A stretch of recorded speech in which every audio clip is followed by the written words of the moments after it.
The anticipated Oeksound Bloom is finally released, and I'm going to have a look at it today, tell you what I think about it.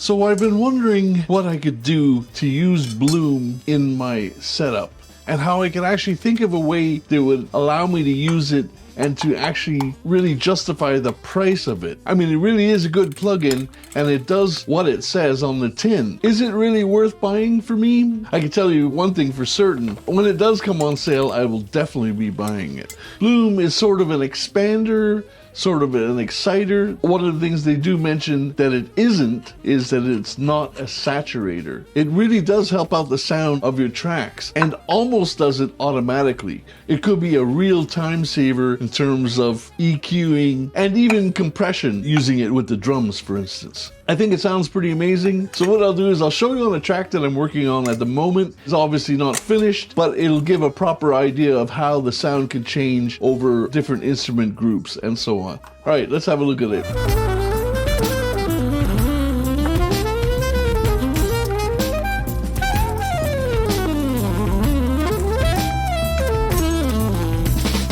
So just to show you what the Bloom actually does, to give you an idea of how it can work in your benefit. So I'll play a bit of the song first.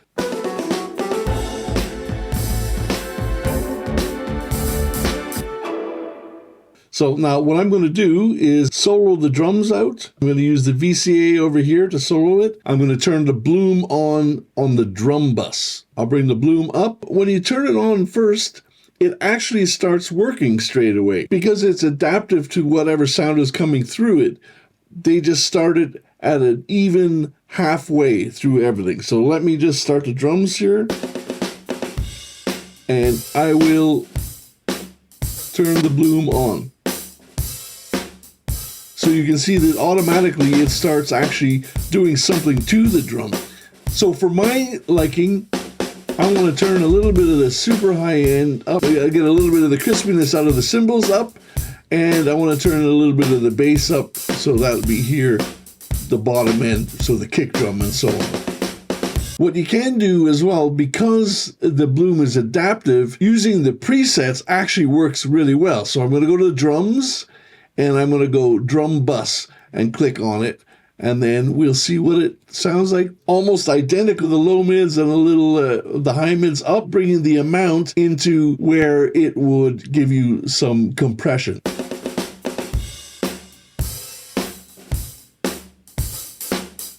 So let's just leave that as that. Go to the bass. So I'll bring the Bloom in once again. Turn Bloom on. So you see it's taking a little bit of the bottom out, and what I would do personally is I would bring a little bit more of that out just to make sure that it syncs up with the kick drum, like a little bit of the high end, maybe some high mids. So that's the bass and the way that I would attack it. Next, I'm going to start the piano bus here. And again, I'm going to go for the default. I'm going to go keys, upright piano. And you can see here, this has been moved out to let the bass through and also the high end through without being affected by it. That's using their preset. I'd like to have a little bit more high end. This is also in mid-side mode, as you can see. So it's got some of the mids being up high, and let's bring these up a little bit higher. Subtract some of the mids and a little bit of the highs up again. So it adds a little bit of clarity to it. Now let's go to the next instrument, which will be the strings. And turn that on.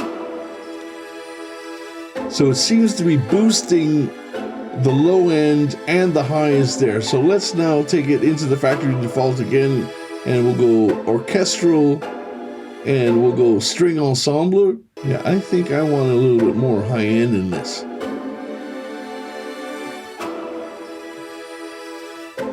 A little less bass.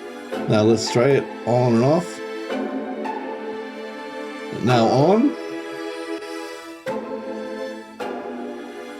I'm going to show you the Bloom with all the instruments that are going through. The drums don't go through my drum bus, straight to my output, which I use as a mastering, basically, on my mix bus, and we'll just have a listen to that now. And I'm going to go master bus, and we'll just call this mix bus and see what it does. This is doing mid-side for me. So let's turn it on now. So it cleans it up quite a bit. Now I'm going to go to my actual mastering master bus. And let's just try cinematic master and add it in.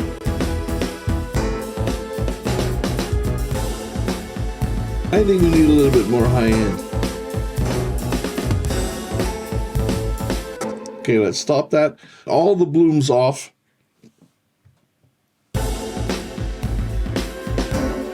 Okay.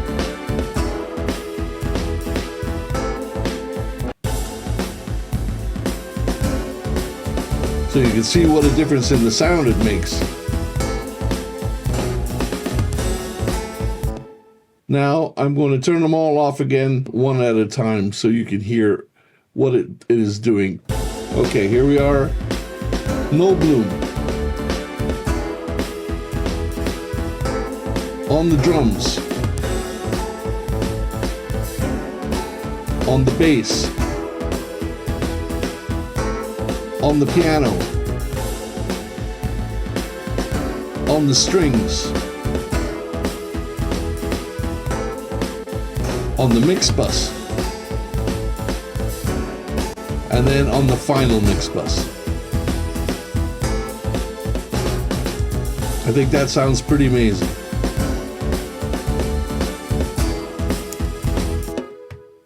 I think the Bloom is an excellent plugin for what it does. It's something similar to what the Browerize would do.